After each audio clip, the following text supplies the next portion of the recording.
Very very good morning सभी मित्रों और दोस्तों को और सभी फ्रेंड्स को मेरा बहुत बहुत गुड मॉर्निंग कहता हूं और अपना प्रणाम साधुवाद और आपको अपना सम्मान आपको मैं कन्वे करता हूं और अपनी बात को शुरू करना चाहता हूं आज मैं ये आशा करूंगा, जैसा मैंने पहली बार आप पिछली बार आपसे कहा था कि सारे मेरे फ्रेंड्स ने मुझे रिक्वेस्ट किया कि आपका जो ये वीडियो रिकॉर्डिंग है, आप जो हम लोग को बताते हैं, नॉलेज शेयर करते हैं, बहुत अच्छी बात है। लेकिन लेकिन जो है कॉन्क्रीट और थोड़ा जो है कम समय, क्योंकि आप जानते हैं अब 2020 क्रिकेट आज के समय इतना पॉपुलर है, उसी प्रकार से पिज़्ज़ा और बर्गर है पॉपुलर। जैसे कि पहले दाल चावल रोटी रोटी होती, टेस्ट क्रिकेट होता था, अब सब चीज़ शॉर्ट हो चुका है। So I will say that from today my speech will be up to the will be concrete, simple, and I will try to be as simple as possible। ठीक है, अब मैं शुरू करता हूँ अपनी बात, और बहुत ही इम्पोर्टेंट बात है और भारत के देश के प्रति समर्पित है और समाज के प्रति। देखिए, मैं आज जो कहना चाहता हूँ और आप सभी के समक्ष ये बात कहना चाहता हूँ, जो बात अभी अभी हुई है, और आज के वक्त तो भारत में चुनाव इलेक्शन, जिसको कि पिनेकल ऑफ डेमोक्रेसी कहते हैं, और आप जानते हैं इलेक्शन या वोटिंग और सब बहुत हर पंडित नेहरू, इंदिरा गांधी जी, फिर 2 साल इमरजेंसी को छोड़ दे राजीव गांधी जी, लाल बहादुर शास्त्री उनके पहले, फिर आपका विश्वनाथ प्रताप सिंह, पीवी नरसिम्हा राव, अटल बिहारी वाजपेयी, फिर डॉक्टर मनमोहन सिंह। ठीक है, जैसा मैं आपसे कह रहा हूँ, ठीक है, लेकिन इससे भी एक बड़ी बात है जो मैं कहना चाहता हूँ, ये इसका मतलब इसका कहते हैं कि the right to plebiscite is the ultimate concept of democracy, Wilsonian concept of democracy. मतलब वो, मैं छोटा एग्जांपल, तो पाकिस्तान में जैसे बहुत ही आर्मी रूल, देखो अब जैसे प्रॉब्लम ये है कि जो मैं आज बताऊंगा और आज के परिप्रेक्ष्य में मैं आपको बात बताऊंगा, ठीक है। अब बहुत ध्यान से सुनिएगा मैं जो कहना चाहता हूँ, और आज मैं इस तरह शुरू करूँ। देखिए, आप जब जैसे अभी भारत में निर्वाचन या चुनाव होने वाले हैं, सबसे बड़े देश का चुनाव होने वाला है, तो जो आप देख रहे हैं, तो ये बहुत ही आसान कहना कि मोदी जिंदाबाद, राहुल गांधी जिंदाबाद, या Modi go back, Rahul Gandhi go back, जो कि आम लोग करते हैं, उनको करना है क्योंकि उनको इलेक्शन है। लेकिन अगर मैं ये कहूँ कि मोदी जिंदाबाद, राहुल गांधी जिंदाबाद, या Modi go back, Rahul Gandhi go back, तो ये बहुत छोटी बात हो जाएगी और बहुत ही हल्की बात होगी, जो मैं आज करना नहीं चाहता आपसे। मैं थोड़ी सी हाई लेवल की बात करना चाहता हूँ, और जो मैं आशा करता हूँ कि आप सब समझेंगे। अब देखिए, मैं क्या कहना चाहता हूँ, तो ध्यान से मेरी बात सुनिएगा, और मैं आशा करता हूँ कि आप समझेंगे। तो देखिए, बात क्या है, मैं जो बताना चाहता हूँ, ठीक है। अब देखिए, इलेक्शंस होने वाले हैं, आप डेली मीडिया सुनते हैं, पिछले 5 साल से या 10 साल से, जब से मोदी जी, उसके पहले भी जब मनमोहन सिंह जी थे, बहुत एक्टिव हमारा मीडिया का लिबरलाइजेशन हुआ, प्राइवेटाइजेशन हुआ। आप देखते रिपब्लिक चैनल, आप जी मीडिया, आज तक, हाँ, NDTV, सब आप देखते हैं, ठीक है। ये डिफरेंट चैनल्स हैं जो कि आप देख सकते हैं, ठीक है। ठीक है, अब मैं जो कहने की कोशिश कर रहा हूँ प्रियेशु के तो जैसे मैंने कहा कि अगर मैं कहूँ मोदी जिंदाबाद है, राहुल गांधी जिंदाबाद, तो डिबेट का स्तर बड़ा ही जो है साधारण हो जाएगा, जो मैं चाहता नहीं हूँ, ठीक है। अब मैं जो अब देखिए, जैसे पिछले बार से किसी मीडिया चैनल को कोई राइट विंग कहता है, किसी को लेफ्ट विंग कहता है, किसी को लिबरल, किसी को सेक्युलर, और एक वर्ड बार बार आती है, डेमोक्रेटिक कंट्री, ठीक है। और किसी एक प्राइम मिनिस्टर, क्योंकि prime minister by definition elected head is the head of the state, इसी को डेमोक्रेसी कहते हैं, ठीक है। तो अब ये कहा जाता है, आप बार बार सुने लोकतंत्र लोकतंत्र, अभी देखिए वो लोकतंत्र खतरे में है, लोकतंत्र खतरे में है। एक बार सचमुच खतरे में था, जबकि इंदिरा जी ने इमरजेंसी डिक्लेयर किया था 2 साल के लिए, सब बड़े बड़े लीडर जेल में थे। लोकतंत्र खतरे में सब ठीक है। लेकिन जो मैं आज कहना चाहता हूँ, और ये बात स्पेसिफिकली आज के लिए नहीं कि मोदी जी आज हैं, मनमोहन जी थे, उसके पहले राजीव गांधी जी थे, जो चीज अब, और 2 साल इमरजेंसी थी, तो 2 साल इमरजेंसी को भारत की हिस्ट्री से हटा दीजिए। वो एक अलग प्रोविजन था जिसमें नॉर्मल आपातकाल कहते हैं, नॉर्मल ह्यूमन राइट्स कंडीशनिंग या कंडीशन का अभाव था, और एक आपातकाल था जिसको इमरजेंसी कहते हैं, ठीक है। इमरजेंसी हो सकती है, जैसे किसी देश ने इंडिया पे हमला कर दिया, पाकिस्तान ने, चाइना ने, तब बाय डिफॉल्ट इमरजेंसी हो जाती है।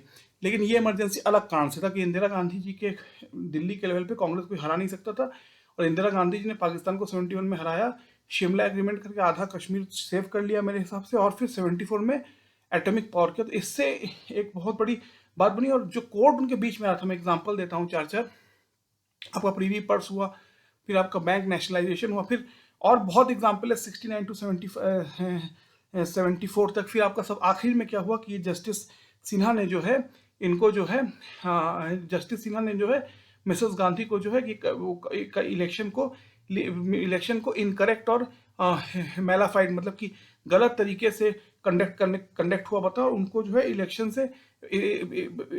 लड़ने के लिए वो कर दिया, अनफिट या अघोषित। She was declared not unfit to fight the election. तो जो ये किया था इलाहाबाद हाई कोर्ट ने, ठीक है। इसके लिए इंदिरा गांधी कैंडिडेट प्रॉब्लम आ गई, तो उन्होंने इमरजेंसी डिक्लेयर कर दिया देश में, ठीक है। इस पीरियड को हटा दीजिए आप, तो आप देखेंगे कि इन जनरल जो है इंडिया में 47 टू 2024, मतलब कि उधर 53 और इधर 24, 77 ईयर में भारत में 75 ईयर डेमोक्रेटिक गवर्नमेंट ही रही है, ठीक है। अब बहुत कहानी है, मैं आपको बहुत चीजें बता सकता हूँ, लेकिन मैं यहाँ आपको जो है क्रक्स ऑफ द मैटर में क्यों मैं मोदी जिंदाबाद या राहुल गांधी जिंदाबाद पे नहीं आता, ठीक है। देखिए, अब मैं जब न्यूज चैनल को सुनता हूँ, मैं रिपब्लिक को सुनता हूँ, मैं जी को न्यूज को, एनडीटीवी को सुनता हूँ, हजार पत्रकार, किसी का नाम लेना नहीं चाहता, तो बार बार वो कहते हैं कि डेमोक्रेसी डेमोक्रेसी बचाओ, ये बार बार कहते रहते। अब मैं, ठीक है, ये मान लेता हूँ कि जब आप एक इंडिया है, डेमोक्रेटिक कंट्री है, और ये है आपका कॉन्स्टिट्यूशन ऑफ इंडिया, ठीक है, जिसके पहले पेज में, क्योंकि बहुत बड़ा है, मैं पहला पेज पढ़ देता हूँ, we the people of India, मैं बोल ही देता हूँ, उससे मुझे याद है, इतनी बार मैंने, declare India as sovereign secular republic democratic where we ensure justice liberty fraternity and equality, ठीक है। ये चीजें, और उसके बाद आता है hence integrity and unity of the nation.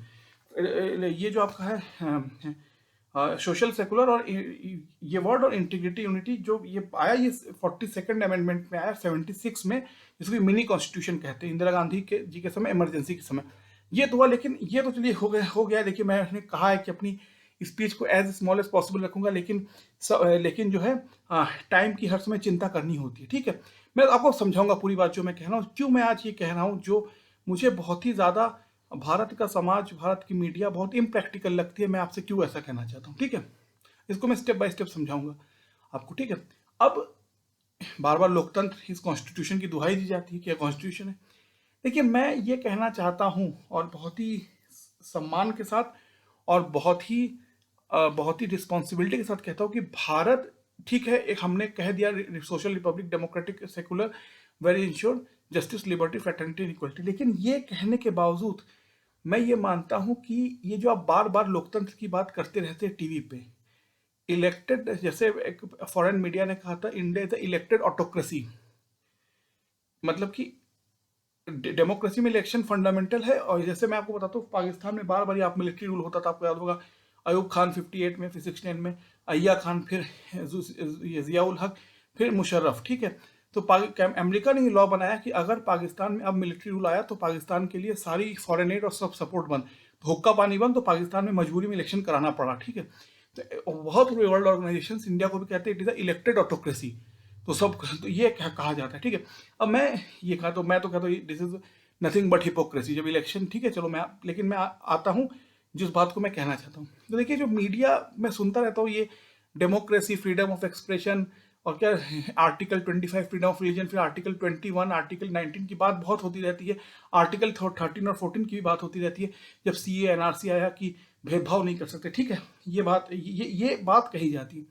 लेकिन देखिए, मैं बहुत ही, जैसे मैंने कहा कि मैं मोदी जिंदाबाद या राहुल गांधी जिंदाबाद नहीं कहूंगा, और जो क्रक्स ऑफ द मैटर है मेरे इस स्पीच का, या ये जो मैं कहना चाहता हूं, वो ये है कि देखिए, मैं उन लोगों से जो ये कहते हैं, 3-4 चीज का, मैं बहुत बड़ा है, मैं कॉन्स्टिट्यूशन को एक लाइन कोट कर सकता हूं, जैसे मैंने अभी आपको आर्टिकल 13 बताया, आर्टिकल 13, हाँ, तो जैसे कहा कि आर्टिकल 13 है फंडामेंटल राइट फॉर सिटीजनशिप, उसके पहले union and its territory, right to equality, article 14 में पहली बार इक्वलिटी बिफोर लॉ, ठीक है, ऐसी चीजें। फिर आर्टिकल 21 आता है आपका, आर्टिकल राइट टू आर्टिकल 21 है, 25 है आपका freedom of religion, freedom of practice religion, article 19 है protection of certain right regarding freedom of speech, और आर्टिकल 21 है protection of life and personal liberty. मैं इसलिए कह रहा हूँ कि एक भी कॉन्स्टिट्यूशन है, मुझे बहुत ही इसको स्टैंडर्ड रखना है, ठीक है। अब देखिए, ये सब बातें जो कही गई हैं, ये जो पूरा हमने बताया, मैं फिर कह देता हूँ, freedom of speech, freedom of expression, right to religion, फिर क्या है फ्रीडम ऑफ इक्वालिटी, फिर कॉन्स्टिट्यूशन जिसमें कि पहले पेज में secular social republic democratic where we ensure justice liberty fraternity equality. ठीक है, अब देखिए ठीक है, अम्बेडकर जी ने कहा लिखा इसको 76 में अमेंड किया गया 42nd अमेंडमेंट। ठीक है, चलिए अब कोई भी गवर्नमेंट हो इसको शपथ लेना पड़ता, विधि द्वारा स्थापित संविधान के प्रति शुद्ध अंतःकरण से भेदभाव और वैराग को त्याग कर मैं राष्ट्रपति, प्रधानमंत्री या मुख्यमंत्री का शपथ लेता हूँ। ठीक है, ये होता है फंडामेंटल चीज। ठीक है, ठीक है, चलो ये है। मैं उस दिन एनडीटीवी को सुना मैंने, फिर मैं रिपब्लिक देखा, फिर मैंने जी न्यूज देखा, फिर मैंने आज तक देखा, मैं सबको देख रहा हूँ। तो पिछले 10 साल से मैं मैं सुनता तो रहता हूँ टीवी पे। मैं उनसे एक शब्द पूछना चाहता हूँ, तो democratic freedom of speech, freedom of expression, freedom of life और क्या इक्वालिटी, लिबर्टी, फ्रेटर्निटी की बात करते हैं। मैं उनसे एक चीज पूछना चाहता हूँ कि आप हर प्राइम मिनिस्टर राजीव गांधी की बात मान लेते हैं, फिर वीपी सिंह, फिर आज मोदी जी हैं, आप उम्मीद करते हो कि सब प्राइम मिनिस्टर ये कर देंगे? मेरे भाई, आप लोग के घर में, मैं सबका नाम, मैं नाम लेना नहीं चाहता, लेकिन चाहे किसी का, चलो अर्नब गोस्वामी जी पहले हो, फिर क्या रवीश कुमार हो, मैं हर विंग का नाम ले लेता हूँ ताकि कोई लेफ्ट राइट ना कहे, चाहे वो सुधीर चौधरी हो, चाहे वो राजदीप सरदेसाई जी हो, ये सब मुझे एक चीज बता दे कि हमारे देश में freedom of expression, freedom of choice था ही कब? एक बहुत ही अच्छी कहावत है इंग्लिश में, चैरिटी बिगिंस एट होम। तो आप जो बाहर लोगों को प्रवचन दे रहे हैं आपके घरों में, मैं आप सबसे ये प्रश्न पूछता हूँ, और भारत के जो भी लोग इसको कहते हैं कि जैसे मोदी जी हैं, वो कोई मैगी है और 10 मिनट में कि 5 मिनट में मैगी तैयार बच्चों ने सुनते थे, तो क्या किसी प्राइम मिनिस्टर में ये एबिलिटी है कि वो मैगी की तरह देश को कॉन्स्टिट्यूशन को अप्लाई कर दे? मैं आप सबसे पूछता हूँ, मेरे मित्रों से जो school, college, BTech, senior education में मेरे साथ रहें, कौन से हमारे घर में हमारे माँ बाप ने हमें अपने हिसाब से अपने कैरियर को, अपने लाइफ को, अपने म्यूजिक, क्रिकेट, हॉकी, फुटबॉल, या अपने लाइफ को, या अपने हेयर स्टाइल को, या अपने चेहरे में मूछों को, या अपने लाइफ पार्टनर जिससे किसी ने प्यार किया, इश्क किया, कितने माँ बाप ने एक्सेप्ट किया? आप लोग, मैं इस स्कूल में पढ़ा, मैं 10-12 पढ़ा, बीटेक पढ़ा, फिर मैंने हायर स्टडीज में गया, मास्टर्स में कह लीजिए, तो कितने लोगों ने अलाउ किया? आपने बचपन से तो कभी फ्रीडम ऑफ एक्सप्रेशन लाइफ में रहा ही नहीं आपके, और अब यहाँ पर ज्ञान देने का काम कर रहे हैं कि फ्रीडम ऑफ एक्सप्रेशन होना चाहिए। अब तुम्हारे घरों में कभी फ्रीडम ऑफ एक्सप्रेशन नहीं है, और तुम कह रहे हो, फिर दूसरी बात है ये भाई, आप कहते हैं कि वो तो भाई इक्वालिटी तो यूनिफॉर्म सिविल लॉ जो कॉन्स्टिट्यूशन में लिखा गया है, मैं फिर पढ़ रहा हूँ आर्टिकल 40, कोट कर रहा हूँ क्योंकि कोई भी चीज इधर से उधर होना उचित नहीं है।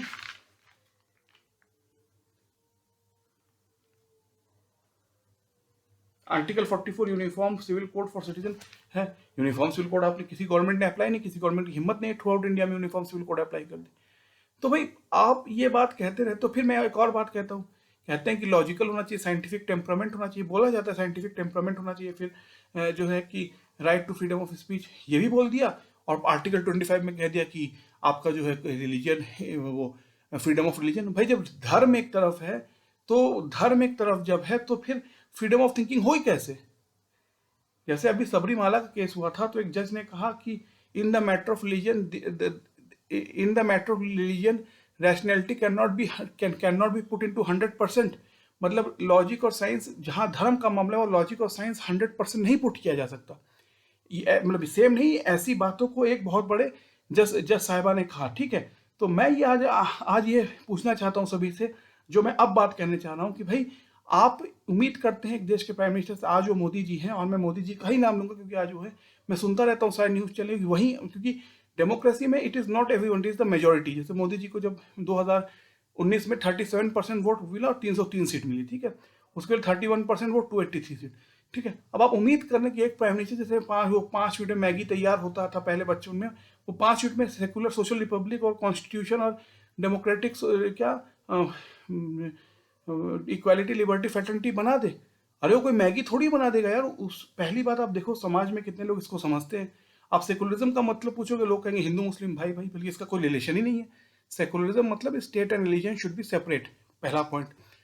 सोशलिज्म मतलब कि every section of the society will have equal rights over all the resources. ठीक है, डेमोक्रेटिक इलेक्टेड रिपब्लिक। हाँ, अब इसमें आता है कि फ्रीडम ऑफ एक्सप्रेशन, भैया कितने को, भाई हमारे घर में तो हमने, हमारे स्कूल में मुझे सब बच्चों का नाम याद है, अंकित, ऋषि जो है, राहुल और क्या नाम है एंटोनी, और स्कूल कॉलेज में पढ़े हजारों बच्चे थे, लड़के लड़कियां थी, कि इनके घर वालों ने उनको करने दिया। भाई पढ़ाई करो तो साइंस पढ़ो, कॉमर्स पढ़ो, अगर नहीं पढ़ सकते फिर पढ़े जाओ, नौकरी करो, ये करो।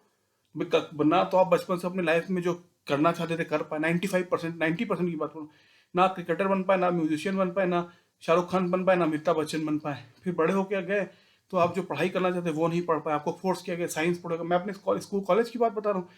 मैं जब गया यूपी पीसीएस का एक बार एग्जाम देने, तो उसका प्री कर्सर होता है बीए। तो बीए का प्री कर्सर होता है इंटरमीडिएट इन आर्ट्स, उसको ह्यूमैनिटीज कहते हैं, लेकिन आर्ट्स भी आप बोल सकते हैं। तो मेरे स्कूल में मैंने से पूछा एक लड़के से, उसका मैंने कहा आर्ट्स इंटर में कब होता है? इंटर में तो साइंस एंड कॉमर्स होता है। आपका स्कूल प्राइवेट स्कूल था, आर्ट्स होता है, लेकिन क्योंकि कोई लेता नहीं है, वैसे ये साइंस में सब माँ बाप पुश करते, और जो बहुत वीक होता है नहीं ले पाता वो कॉमर्स लेता है। यही फंडामेंटल, आर्ट्स तो था ही नहीं विंग हमारे कॉलेज में, क्योंकि आर्ट्स कौन लेगा, पैसा कौन खर्च करेगा टीचरों के ऊपर, ठीक है, ये चीज़ है। तो ये सब तो डिफाइंड है। फिर मैं जब गया, मैं आपको बताता हूँ कितना फ्रीडम ऑफ एक्सप्रेशन है। मैं गया तो मुझे कहा कि मैं क्रिकेट खेलना चाहता, मुझे बहुत गाली दी घर वालों ने, और मुझे कहा तुम तो आईआईटी निकालो, 60% पा जाओ, टीचर से बना कर को ये आपका इंटरनल हो, ये प्रैक्टिकल होता है। कंप्यूटर में 30 था, मैथ्स में था और फिजिक्स में था, ठीक है, कंप्यूटर में, केमिस्ट्री में और फिजिक्स में। अब बीटेक में गया तो बीटेक में फर्स्ट ईयर में ये होता है, वैलेंटाइन डे पे सब लोग प्रपोज करते हैं। तो मैंने अपनी सिस्टर से पूछा, बुआ जी की डॉटर से, तो उसने कहा ये सब कहीं मत करना। क्यों, आप ऐसा क्यों करें? कहा कि नहीं, टीचर लोग तुम्हें चरित्रहीन, कैरेक्टरलेस समझेंगे। देखो बीटेक में 50%, 8,000 का होता था, 4,000 नंबर टीचरों के हाथ में है। वहाँ टीचरों के सामने अच्छा बन के रहना, इसलिए गर्लफ्रेंड बॉयफ्रेंड कभी मत करना। वहाँ इंटरनल नहीं मिलेगा, और फिर उससे परसेंटेज नहीं बनेगा। तो ये तो है। और तो सबने कहा मुझे प्रैक्टिकल की, एक्सटर्नल में नंबर आता नहीं है, जानते हैं आप, तो इंटरनल में टीचरों को खुश करके रखो। ये मुझे, मैं ये नहीं कर, ये मैंने किया, ये मुझे बताया कि टीचर को खुश करके रखो, और दोनों मिला के परसेंटेज आ जाएगा, ठीक है। क्योंकि प्रोजेक्ट फाइनल ईयर में होता है, आप जानते हैं, बहुत इंपॉर्टेंट है, 300 नंबर का। और जो बीटेक का होता है वो 25, 50, 75, 100 ऐसा होता है। तो यार आपके घरों में, मतलब चैरिटी बिगिंस एट होम यार। आपके घरों में ना आपके माँ बाप ने आपको बचपन में जो आप चाहते थे करने दिया, ना आपको सचिन तेंदुलकर, ना आपको मेजर ध्यानचंद, ना आपको अमिताभ बच्चन, ना आपको शाहरुख खान बनने दिया। फिर आप बड़े हुए तो थोप दिया आपकी पढ़ाई, ना आपको कुछ करने दिया, जिससे आप ज़्यादा दोस्ती लड़के लड़कों से करोगे तो उसे रोक दिया कि पढ़ाई लिखाई में मन नहीं होता, लड़कियों में मन जाता है, लड़कों में, वहाँ रोक दिया। फिर 22-25 साल तक आप ऐसे बड़े हुए, आपको करना नहीं था, आपको भी। उसके बाद बीटेक पढ़ने के बाद जब टेक्नोक्रेट आप बन गए टेक्निकल लाइन में, तो आप गवर्नमेंट सर्विस का एग्जाम दूंगा। क्यों? तो अगर नहीं, वो बीटेक में तो प्राइवेट कंपनी है तो कहीं बंद होगी, एक बार गवर्नमेंट सर्विस मिल गई तो बंद नहीं होगी। तो आप फिर जो बीटेक एमटेक का सिलेबस छोड़ के, जावा जावा और एएसपी डॉट नेट छोड़ के फिर आप पढ़ो बाबर और औरंगजेब और क्या नाम है, मौर्य, और क्या नाम है, गुप्ता एम्पायर। क्योंकि आपको जो है फिर गवर्नमेंट 27 साल तक, आप जानते हैं एसएससी होता है, और यूपीएससी 32 साल तक, और यूपीपीएससी तो 40 साल तक, ठीक है। ये तो मैं ये कहना चाहता था, मैं ये इतना बड़ा एक मजाक है, इतना बड़ा एक धोखा है, और इतना अत्याचार है एक प्राइम मिनिस्टर के लिए, चीफ मिनिस्टर के लिए, जब आप उन्हें ये कहते हैं किसी ना किसी तरीके से डेमोक्रेसी ले आओ। अरे यार आपके घरों में आपके माँ बाप डेमोक्रेटिक नहीं है, आपका समाज डेमोक्रेटिक नहीं है, अब उम्मीद करो डेमोक्रेसी की। मैं आपको छोटा एग्जांपल देता हूँ, जैसे कि अब ये तो मैंने घरों की बात बताई, आम जो परिवार होते हैं। अब आप थोड़े हाई लेवल पे जाइए, तो बड़े सिटीज़ में आप आते हैं, आप बॉलीवुड को देखते हैं, जैसे है, कितनी बुराई है बॉलीवुड की, आप जानते ही हैं, आप समझते ही हैं, ठीक है। अपने बच्चों को सिखाते हैं कि जो मैं, कुछ चीज़ें हैं जो कि थोड़ी मर्यादा के कारण बोलना थोड़ा सा कठिन हो जाता है, लेकिन मैं आपको बहुत चीज़ आज बताऊंगा, ठीक है। तो फिर ये आता है कि भाई गवर्नमेंट का रूल आता है, तो वर्ल्ड में होता है, जैसे वर्ल्ड में आपका बहुत चीज़ें हैं। वर्ल्ड में आपका पहली बार, जैसा मैं लास्ट लेक्चर बनाया था कि बर्थ कंट्रोल एंड प्रोटेक्शन, तो इंदिरा गांधी लाई। फिर आया अभी कुछ साल पहले होमोसेक्सुअलिटी आया, तो उसको गवर्नमेंट ने डिक्रिमिनलाइज कर दिया। फिर भाई ये जो आप दिल्ली के गलियारों में ये सब बातें करते हैं, ठीक है, मैं उसको पर मैं 2016 तक, जब तक था यूपी में था, मैं आपको बता, मैं यूपी गांव में जाता था क्योंकि पापा बैंक में थे। तो ये सारी चीजें जो कोर्ट में डिस्कस होता है, कोर्ट जिसे कहते हैं कि वी आर डिक्रिमिनलाइजिंग होमोसेक्सुअलिटी, हाँ, फिर कोर्ट कभी इसका क्या है, क्या premarital relationship, extramarital relationship, living relationship, court कहती है कि भाई that is between two individual consent. भाई वहां गांव में गोली चल जाएगी यार, क्या बात तुम कर रहे हो? और फिर तुम कहते हो डेमोक्रेसी नहीं है। तो मैं ये कहना चाहता हूं, और मैं जो फिर अभी अभी आपसे बात ये कहना चाहता हूं, और शुरू से ही देखिए, अब शुरू से ही जो है हम 47 से देखे तो जो है इंडिया तो माफ कीजिए बोलने में कई हद तक बनाना रिपब्लिक की अनडेमोक्रेटिक सोसाइटी तो थी। तो अब मतलब ये बहुत ही अजीब है। हमको एक विदेशी, कोई मेरा फ्रेंड था, वो बता रहा था उसके विदेश में लोग बॉलीवुड देखते हैं, राजेश खन्ना, अमिताभ बच्चन, उसके बाद शाहरुख खान, ऋतिक रोशन। तो उन लोग ये देख के कहते हैं कि आप लोग के सोसाइटी, आप लोग के फिल्म इंडस्ट्री में इतने ज़्यादा जो है बॉलीवुड के प्यार गाने हैं। क्या नाम है शाहरुख खान, अमित राजेश खन्ना के क्या था, चला जाता हूँ किसी की धुन में, तड़पते दिल के तराने लिए, ठीक है। अमिताभ बच्चन के था कि क्या, कभी कभी मेरे दिल में ख्याल आता है, ठीक है। उसके बाद था आपका क्या, ये अशोक दिलीप कुमार जी के थे, ये देवानंद समय के थे क्या, फूलों के दर से दिल की तरंग से तुझको लिखी रोज बातें, ठीक है। शाहरुख का दिल वाले दुल्हनिया ले जाएंगे, क्या, ताज़ा ताज़ा कली खिली हम उसके दीवाने हैं। उसके बावजूद भी आपकी सोसाइटी में जो है इतनी इतनी हाई मेजोरिटी अरेंज मैरिज है, ऐसा क्यों है? ये विदेशी लोग पूछते हैं, मतलब उन लोग जब देख के ध्यान देंगे कि बॉलीवुड का बहुत पॉपुलैरिटी है। आप यूएसए में जाइए, आप यूके में जाइए, अरब कंट्रीज, मुस्लिम जो मेजोरिटी हम अरब कंट्रीज में जाइए, आप अब जापान में जाइए, चाइना में जाइए, बॉलीवुड की बहुत पॉपुलैरिटी है।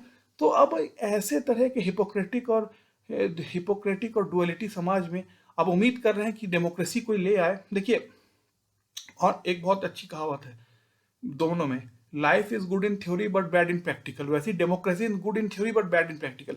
मेरा सिर्फ जो मैं अभी भी कह रहा हूँ, और उसको मैं आगे थोड़ा बढ़ाऊंगा अभी भी, मेरा सिर्फ ये छोटा कहना है आप सभी के समक्ष कि देखिए, एक देश के एक देश के प्रधानमंत्री जो कि 160 करोड़ के प्रधानमंत्री है, या एक स्टेट के चीफ मिनिस्टर, बंगाल में 10 करोड़ लोग हैं, यूपी में 20 करोड़ की आबादी है, हर स्टेट में इतने बड़े बड़े हमारे पॉपुलेशन है। इन स्टेट्स में जहाँ एक तरह से कहिए कि धार्मिकता है, यूनिफॉर्म सिविल कोड अभी तक नहीं है देश में, धर्म के लिए अलग अलग कानून है, जो कि कॉन्स्टिट्यूशन के आर्टिकल 44 को मैं कोट कर रहा हूँ, ठीक है।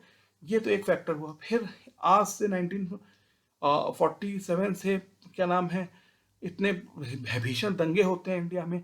हाँ, तो इन सब माहौल में ये फ्रीडम ऑफ लाइफ और फ्रीडम ऑफ थिंकिंग और फ्रीडम ऑफ चॉइस और life, freedom of life partner, ये सब चीज़ कहना धोखेबाजी और जो है मेरे हिसाब से इम्प्रैक्टिकल चीज़ें हैं। Democracy in India at a larger scale can only be on paper. मतलब ये कहना बहुत आसान है कि देखो बेटा, धर्म और जात को मत मानो। मैं भी पर्सनल रूप में धर्म और जात के भेदभाव को नहीं मानते, लेकिन अजीब है यार, अगर जात को ना मानो तो फिर भारत में इतना भयानक रिजर्वेशन क्यों है? रिजर्वेशन को पहला हुआ 1947 में, अंबेडकर जी के वक्त हुआ ये SC ST रिजर्वेशन, फिर हुआ मंडल कमीशन। अब तो बिहार में 75% है। और पाकिस्तान हिंदुस्तान बने, धर्म के नाम पर 4 बार युद्ध हो चुका, दोनों के पास एटॉमिक वेपन है। कारगिल वॉर में तो एटॉमिक वेपन के लिए ब्लिंकन ने कहा था, अटल बिहारी ने कहा था कि अगर कहोगे तो मैं पाकिस्तान बचेगा नहीं कल। दोनों तो अब उसने एक इस्लामिक स्टेट बनाया पाकिस्तान ने आपके अगेंस्ट में, दोनों के पास इतनी बड़ी आर्मी, एटॉमिक पावर है। देश में आपके 75%, बिहार में, तमिलनाडु में भी बहुत हाई परसेंट है। बिहार में तो 2 अक्टूबर को उन्होंने डिक्लेयर किया, झारखंड में बहुत हाई परसेंट है, और पूरे देश में 49% रिजर्वेशन है। तो ये देखते हुए भी कि इतना रिजर्वेशन है भारत में कॉन्सेप्ट में, और उल्टा सुनिए और कितने हमसे उम्मीद करते हैं कि हम अच्छे हो जाएं। गवर्नमेंट कितनी इंडिया की, कितनी, मैं कहूँ कि निर्लज, वो कहूँगा नहीं, ये वर्ड ठीक नहीं है। उन्होंने सिविलियन में तो सब में रखा, railway, police, civil service, NTPC, ONGC, लेकिन जहाँ आर्मी आती है, आर्मी के यूनिट में कोई रिजर्वेशन नहीं रखा उन्होंने भाई। और हमें ज्ञान देते हैं कि हमको डेमोक्रेटिक होना चाहिए और फ्रीडम ऑफ एक्सप्रेशन होना चाहिए, ठीक है। और ये एक इसका पैमाना है। अब मैं दूसरे पॉइंट पे आता हूँ, ठीक है। और फिर ये आपको देखा मैंने, पाकिस्तान इंडिया का 4 बार जंग, और ये तो हम बच्चे थे तो यूपी में जब इंडिया पाकिस्तान क्रिकेट मैच हो तो पुलिस ऐसी लगती थी आर्मी की, हमको डर लगता था, हम क्यों इतनी पुलिस क्यों लगी है। एक बार ये 2011 का वर्ल्ड कप का मैच हो रहा था इंडिया पाकिस्तान का, मोहाली में, तो ऐसी पुलिस लगी थी। और तब मनमोहन सिंह जी की गवर्नमेंट थी, सेंटर में कांग्रेस की, और स्टेट में थी मुलायम सिंह की समाज। इससे सेक्युलर नहीं हो सकता कि सेंटर में कांग्रेस की मनमोहन सिंह की गवर्नमेंट है, स्टेट में मुलायम सिंह यादव की ये समाजवादी पार्टी। इतनी पुलिस लगी थी हमारे एरिया में, हमको डर लगा। तो चाचा के एक दोस्त सब इंस्पेक्टर ने कहा कि इसमें एरिया में इंटेलिजेंस है, हिंदू मुस्लिमों की बहुत ही ज़्यादा संख्या है यहाँ पर, तो कुछ भी हो सकता है, इसलिए हम लोग ने पहले इतनी भयानक पुलिस लगा दी। तो अब ऐसे देश में कहना कि वो सेकुलर होना चाहिए और ये कास्टलेस होना चाहिए, ये चीज़ें थियोरिटिकल बातें हैं, पेपर पे लिखा गया। इनका प्रैक्टिकल, मैं ये नहीं कह रही, मैं आशा करता हूँ ये होगा प्रैक्टिकल, लेकिन इनको पेपर पे उतारने में बहुत समय लगेगा। और ये मैं अब आते हैं ब्रिटिश रूल पे। तो वो कहते थे India is not a nation, how can you combine a Tamil, Punjabi, Bengali, Punjabi, Assamese and क्या नाम है, महाराष्ट्री, और हिंदू, मुस्लिम, और Sikh and Christian, and then Brahmin, Dalit, etcetera. और इसका मैं एग्जांपल देता हूँ। 1931 में पहला 29 के बाद जब पहली बार लाहौर में इंडिया ने पूर्ण स्वराज, कंप्लीट इंडिपेंडेंस का, पूर्ण स्वराज का रेजोल्यूशन पास किया, तो उसको अपोज 3 जन ने किया था। पहला तो जिन्ना थे, वो मुस्लिम लीग थे, दो पाकिस्तान की डिमांड की। दूसरा थे भीमराव अम्बेडकर, जो कहते हैं ब्राह्मण रूल होगा, क्योंकि उस समय आप बताइए ये टाटा जैसे बहुत कम थे, टाटा और अंबानी जी जैसे। तो मेन आपका गवर्नमेंट सर्विसेज जैसे कि पुलिस था, रेलवे था आपका, स्कूल कॉलेज के टीचर्स थे, सिविल सर्वेंट थे, ये सब थे।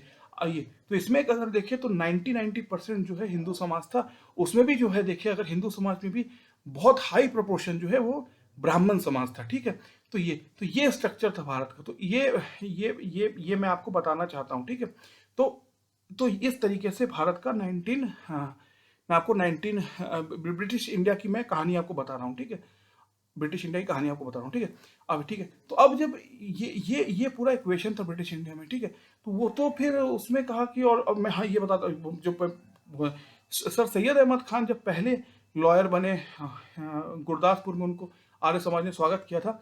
तो सर सैयद अहमद खान पहले मुस्लिम इंग्लिश इंटेलेक्चुअल बने, और हिंदुओं में इतने हो चुके थे तब तक, जैसे कि सुरेंद्र नाथ बनर्जी, और क्या नाम है, पंडित जवाहरलाल नेहरू, पंडित मोतीलाल नेहरू, और फिरोज शाह मेहता, दादा भाई नेहरू जी। तो मुस्लिमों के इंग्लिश एजुकेशन में मुस्लिम समाज काफ़ी हिंदू समाज से डिस्टेंस में था। और इसके लिए सर सैयद ने कहा भी है कि जब पहली बार ब्रिटिशर्स ने इंग्लिश एजुकेशन लाए थे, इंग्लिश एजुकेशन एक्ट, तो राजा राम मोहन रॉय के घर में डिस्कशन हुआ था।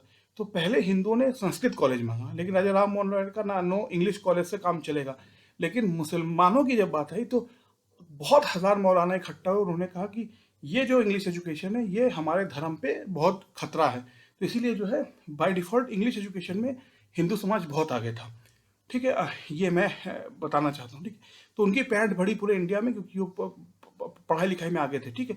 ये है। तो अब ये इस से भारत आया भारत में। तो भारत में तो ये हुआ। तो मैंने जैसे कहा पूर्ण स्वराज 1930 में हुआ था लाहौर में, उसमें 3 जन ने अपोज किया, भीमराव अम्बेडकर, मास्टर तारा सिंह, और सिख सेपरेटिज्म की शुरुआत ये कहानी है। और जिन्होंने सिख कॉज के लिए किया, और मुस्लिम कॉज के लिए मोहम्मद अली जिन्ना। तो इस हिस्ट्री से हम आते हैं 47 में। और उसके बाद पार्टीशन हुआ, हीरो मुस्लिम जो हीरोज थे, दिलीप कुमार साहब, मधुबाला जी, मीना कुमारी जी, अजीत, जॉनी वॉकर, सबको नाम चेंज करके रखना पड़ता था।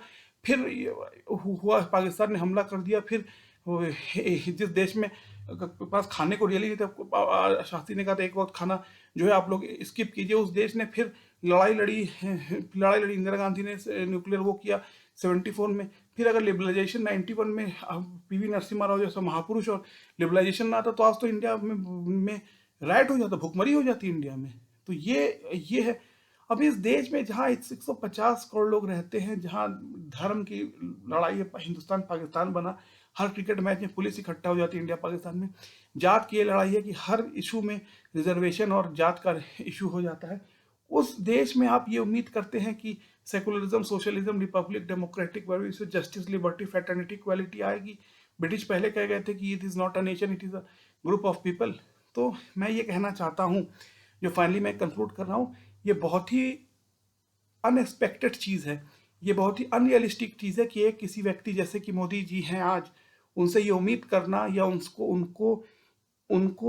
उनको उनसे ये आशा करना कि वो कोई मैगी की तरह, या कोई क्या क्या क्या फूड कहते हैं उसको, मैगी को क्या फूड कहते हैं आपको, ये, अरे मैं भूल रहा हूँ उस वर्ड को, मैगी, बर्गर, फास्ट फूड, हाँ, मैगी, बर्गर, पिज़्ज़ा की तरह, वो फास्ट फूड की तरह पूरे देश को इकट्ठा करके डेमोक्रेटिक, रिपब्लिक, सेकुलर, सोशल, और क्या, लिबर्टी, फ्रेटर्निटी, इक्वालिटी। मैं आपको कहता हूँ यार, मैं छोटा एग्जांपल देता हूँ। कभी यूपी के गांव में जाओ यार, लखनऊ से नेपाल का जो एरिया है कवर करते, कभी कभी घुसो गांव में, उसे बोलो बेटो इधर आओ, ये 5 वर्ड है, सेकुलर, डेमोक्रेटिक, रिपब्लिक, सोशल और सॉवरन, और है equality, liberty, fraternity and justice. इसका मतलब बता दो। वो बता भी देगा तो आपको ऐसा लगेगा कि ये कहाँ से सीखा है। मतलब मैं आपको बता देता हूँ, हिंदी में सेकुलर का मतलब होता है पंथ निरपेक्ष। ये भी देखिए कितनी बड़ी बात है। जब ये ट्रांसलेट कर रहे थे तो एल एम सिंघवी के पिताजी थे, मतलब अभिषेक मनु सिंघवी के पिताजी थे एल एम सिंघवी।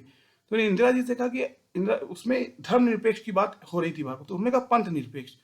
तो तो उन्होंने कहा कि धर्म एक अलग कॉन्सेप्ट है। जब आप रिलीजियन न्यूट्रल कर कहते हैं तो इसका रियल मीनिंग है पंथ निरपेक्ष। जैसा मैंने कहा ना आपको, सेकुलरिज्म मतलब हिंदू मुस्लिम भाई भाई नहीं। सेकुलरिज्म मतलब state and religion religion is separated. Socialism मतलब है कि स्टेट, सोशलिज्म समाजवाद, मतलब every section of society must have equal right on the resources. Third है कि आपका ये सॉवरेन और संप्रभुता, खुद मुख्तारी, डेमोक्रेटिक और लोकतांत्रिक, social republic democratic sovereign and secular sovereign Republic democratic and social. ठीक है, रिपब्लिक मतलब होता है गणतंत्र। ठीक है, अब्राहम लिंकन ने कहा था for the people by the people of the, इसी को रिपब्लिक कहते हैं। ठीक है, और डेमोक्रेटिक मतलब कि everything has to be conducted by the process of election and will of the people. ठीक है, इसी को कहते हैं। उसके बाद आता है जस्टिस। अब इसकी ये भी बहुत बड़ी बात है, हर डेमोक्रेसी, फ्रांस को देखेंगे आप तो fraternity, liberty and equality basics है। फैटर्निटी मतलब, लिबर्टी मतलब होता है उदारवाद, इक्वालिटी मतलब होता है सबको बराबर से ट्रीट करना, और फैटर्निटी, लिबर्टी, फैटर्निटी भाईचारावाद। जो जस्टिस आया इंडिया में, ये आया कॉन्सेप्ट ऑफ इंपीरियल जस्टिस, जो ब्रिटिश कहते थे कि इतना बटा हुआ देश है, इसमें कोई बाहरी ताकत ही आके इसको जस्टिस है। क्योंकि अगर कोई भी इंटरनल व्यक्ति रहेगा तो वो अपनी कम्युनिटी के प्रति उसके वीक पॉइंट होगा। जैसे हम बच्चे थे तो क्रिकेट ही इंडिया का एक गेम था 1990s की मैं बात करूँ, हॉकी तब तक बस ध्यानचंद नाम और इंटरनेशनल लेवल पे नाम पे था बस। तो उस समय आपको हमको याद है कि कहा जाता था मैक्सिमम क्रिकेटर्स शुरू में बॉम्बे से थे, पंकज रॉय और सौरव गांगुली। बंगाल से थे, पंजाब से जो क्रिकेटर आए थे आपके कपिल देव जी थे, फिर हमारे समय युवराज सिंह, हरभजन सिंह का एग्जाम्पल ले लें, ये तो हुआ। फिर धोनी जी बिहार मतलब उत्तर प्रदेश के थे, रांची के सबसे बड़े क्रिकेटर बने। साउथ से थे आपके ये 4 स्पिनर थे जो वेंकट राघवन, प्रसन्ना और बेदी और चंद्रशेखर बेदी, बिशन सिंह बेदी पंजाब से थे। तो ये है। अब क्रिकेट टीम में भी आपका जो है ये रीजन्स का जो है, क्षेत्रों का, पंजाबी, मराठी, बंगाली और क्या नाम है साउथ इंडियन, इसका डिवाइडेशन हो सकता है। ठीक है, जो है। तो मैं यही आखिरी में कह रहा हूँ, मैं फिर इसका एक सेकंड पार्ट भी बनाऊंगा। पहला पार्ट में यही कह रहा था कि ये बहुत ही इम्प्रैक्टिकल है, आउट ऑफ इक्वेशन है, अनरियलिस्टिक है सोचना किसी भी एक पार्टी, इलेक्टेड बॉडी की बात करो, एक पार्टी, एक प्राइम मिनिस्टर, एक चीफ मिनिस्टर, इन सब के, क्योंकि यही डिफाइंड है the definition of democracy is by election. ठीक है, जिसको प्लेबिसिट पाकिस्तान कहता है, पर बाई इलेक्शन। अब एक आदमी के लिए, जहां अधिकतर लोग को इंग्लिश आती नहीं है, आप अगर कॉन्स्टिट्यूशन की कॉपी ले जाओ तो अधिकतर लोग उच्चारण नहीं कर। जैसे मुझे याद है जब इंटॉलरेंट वर्ड आया था शुरू में, तो किसी ने कहा था इंटॉलरेंट हमें जिसके पास 2 वक्त का खाना नहीं, उसको इंटॉलरेंट बोलने में उसको 5 साल लग जाएगा। यूपी के गाँव की बात बता रहा था। तो अब इन जैसे समाज में आप ये उम्मीद करते हो, आप ये आशा करते हो, मैं सुन रहा था किसी को वो कह रहा था, वो मैं क्या बताऊं, तो आप ये उम्मीद करते हो कि एक प्राइम मिनिस्टर, क्योंकि अगर प्राइम मिनिस्टर का नाम लूंगा मुझे मोदीवादी कहा जाएगा, एक चीफ मिनिस्टर जो कि डिफरेंट स्टेट्स में है, आगे ले ले राजीव गांधी जी का नाम, तो एक प्राइम मिनिस्टर, एक चीफ मिनिस्टर, आप उम्मीद करते हो इनसे कि ये देश में जो है आपका डेमोक्रेसी, इक्वालिटी, लिबर्टी, फ्रेटर्निटी और social, secular, republic, democratic, where it guarantees equality, liberty, fraternity ले आएंगे। ये तो भाई स्वप्न के बराबर है। और स्वप्न और ख्वाब जो वो निद्रा में ही देखा जाए, नींद में देखा जाए, अच्छे प्रैक्टिकल लाइफ में नहीं देखा जाता।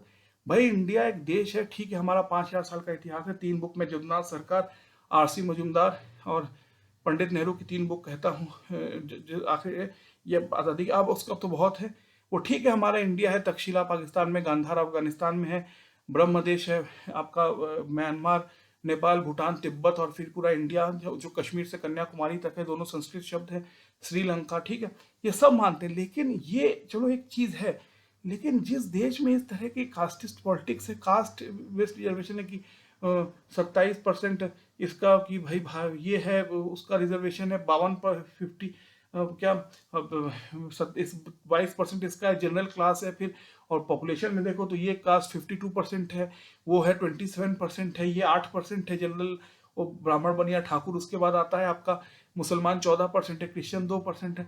ऐसी तो पॉलिटिक्स है। तो उस देश में आप क्या उम्मीद करते हो कि एक प्राइम मिनिस्टर आएगा और आपको जो है क्या पिज्जा मैगी और बर्गर की तरह आपको आपको जो है वो डेमोक्रेसी और फ्रीडम ऑफ एक्सप्रेशन वो बर्गर की तरह बना के दे देगा? यार मैं कहता हूँ प्रैक्टिकल बनो यार, बुद्धिमान बनो। ये फेडरल स्ट्रक्चर है। गवर्नमेंट ऑफ इंडिया 1935, जो कॉन्स्टिट्यूशन की बात हम करते हैं, 8 देशों से लिया गया। अमेरिका से ये डेमोक्रेसी ली गई है, कनाडा से स्ट्रॉन्ग सेंटर लिया गया है, और फिर ये जर्मनी से लिया गया है आपका ये क्या कहते थे जर्मनी से, इमरजेंसी प्रोविजन। ऑस्ट्रेलिया से बहुत लिया गया है, यूरोप के डिफरेंट, फ्रांस से लिया गया है। और जो मेन हमारा कॉन्स्टिट्यूशन का बेस है article 1935 government of India act है, वही इसको कहता है कि जैसे आप समझते होंगे कि border, army, defence, border security force, CRPF, और foreign relation, defence, air navy और एक्सेट्रा, और फॉरेन रिलेशन, और आपका जो है आर्मी, ये जो फंडामेंटल चीज है। और ये जो है ये आपका जो है central government, union government, fundamental Delhi कहते हैं, दिल्ली गवर्नमेंट है फंडामेंटल। और जो state law and order, land use, जो लोकल मतलब कहते हैं जो लोकल टॉपिक्स है वो है स्टेट के हाथों में। सबसे fundamental law, police, civil service, civil servants, land and land use, ये है स्टेट गवर्नमेंट है, सेंट्रल गवर्नमेंट के हाथ में है। असली सेंट्रल गवर्नमेंट की ताकत इंदिरा गांधी दिखाई थी जब पूरे देश में इमरजेंसी डिक्लेयर हो गया था। लेकिन इमरजेंसी आप जानते हैं पूरे मोदी जी बेचारे ऐसे ही झेल रहे हैं इतना इमरजेंसी। तो अगर असली इमरजेंसी होगी पता है देश में क्या होगा, ठीक है। तो बस ये है, ठीक है। और ये जो मैं क्या कहना चाहता था, हाँ, और जो है दिल्ली के पास आपका फॉरेन अफेयर्स, डिफेंस और सिक्योरिटी, और सबसे ज़्यादा फॉरेन कनेक्टिविटी जो है, जैसे पहली बार आपका जो इकोनॉमिक राइज हुआ इंडिया में, वो लिबरलाइजेशन, प्राइवेटाइजेशन, ग्लोबलाइजेशन, जो मनमोहन सिंह ने जो इकोनॉमिक रिफॉर्म लाए थे वो दिल्ली से हुआ था, मतलब पार्लियामेंट ऑफ इंडिया से हुआ था, ठीक है। और India Pakistan India China relationship foreign relationship में आता है, डिफेंस, न्यूक्लियर, राफेल, बोफोर्स, ये सब कुछ जो है दिल्ली के हाथ में, ठीक है, इसलिए, ठीक है। तो अब ऐसा इशू है, पहली बात तो। और फिर कोर्ट्स हैं, जैसे आपका राफेल हुआ, राफेल नहीं, क्या नाम है, अभी जो है इलेक्टोरल बॉन्ड है। तो अब कोर्ट ने जो है वो अपना फैसला सुना दिया। तो एक कोई पॉलिटिकल पार्टी, एक कोई सर्टेन आदमी, सर्टेन पर्सन जो कि प्राइम मिनिस्टर है, पहले तो आपने उसे फुल पावर दी नहीं है इंदिरा गांधी की तरह इमरजेंसी में। उसे आपने डिवाइडेड पावर दी है, या क्या कहते हैं उसको, फेडरल स्ट्रक्चराइजेशन या फेडरल स्ट्रक्चर ओरिएंटेड पावर दिया है कि स्टेट का अलग लैंड, लॉ एंड ऑर्डर है। उस जिन स्टेट्स में बीएसएफ लगती बॉर्डर है उसका आपके पास है, उससे 1 इंच पीछे आओ तो वो state land use and law and order state का है। फिर उसके बाद जो है कुछ भी आप करो तो कोर्ट उसको अनकॉन्स्टिट्यूशनल कह के उस पर रोक लगा सकता है। Court is independent in democracy. Mrs Gandhi ने कमिटेड जुडिशरी की बात की थी कोर्ट पे। कोई भी गवर्नमेंट जो कि मोदी जी जैसे अभी आप देख रहे हैं जुडिशरी काम में वो इंटरफेयर नहीं करते, केजरीवाल जी को जैसे अभी जेल हुई जुडिशरी के द्वारा, कोर्ट्स के द्वारा। फिर आपने कोर्ट को बीच में रखा है, आपने एक अपोजिशन को रखा है जिसमें बीजेपी के वोट परसेंट अभी 37% है, और सीट के मामले में 303 और 242 के उसके ऊपर आपने कोर्ट है जो कि हर समय गवर्नमेंट कहीं भी कोई आउट ऑफ द स्कोप करे कोर्ट रोकेगी। फिर गवर्नमेंट को हर पाँच साल, हर 3 महीने में इलेक्शन, कभी गोवा का इलेक्शन, कभी आपका त्रिपुरा का इलेक्शन, कभी आपका यूपी का इलेक्शन, कभी आपका पंजाब का, हर समय इलेक्शन कमीशन इलेक्शन कराएगा।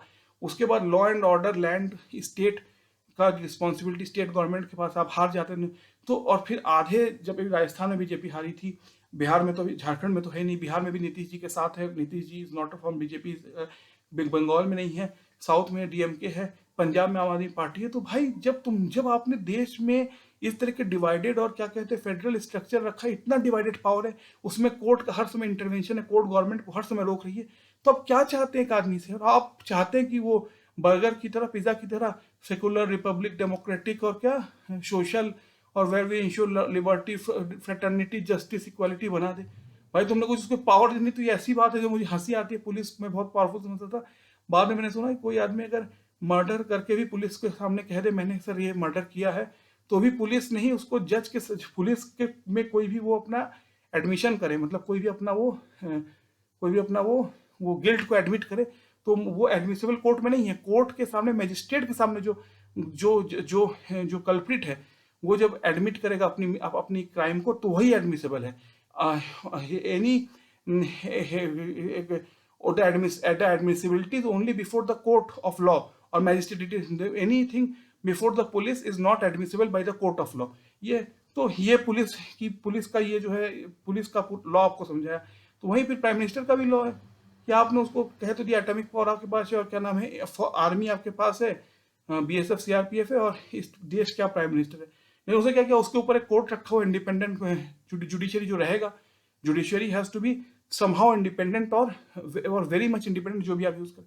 जैसे आपने इलेक्टोरल बॉन्ड पे देखा, और उसके बाद हर स्टेट में, आधे स्टेट में बीजेपी का जो भी गवर्नमेंट है, उसके पहले मनमोहन सिंह पे आई है, वीपी सिंह पे, आधे स्टेट पे उस पार्टी का रूल नहीं है जिस पार्टी को सेंटर पे रूल है। और उसने कहा कि उस दिन पर लड़ाई चल रही है, तो आपने उसको कोई हक दिया नहीं है। आपने स्टेट लॉ एंड ऑर्डर और क्या नाम है, लैंड यूज, ये सब सेपरेट, ये सब फेडरल स्ट्रक्चर में रखा है।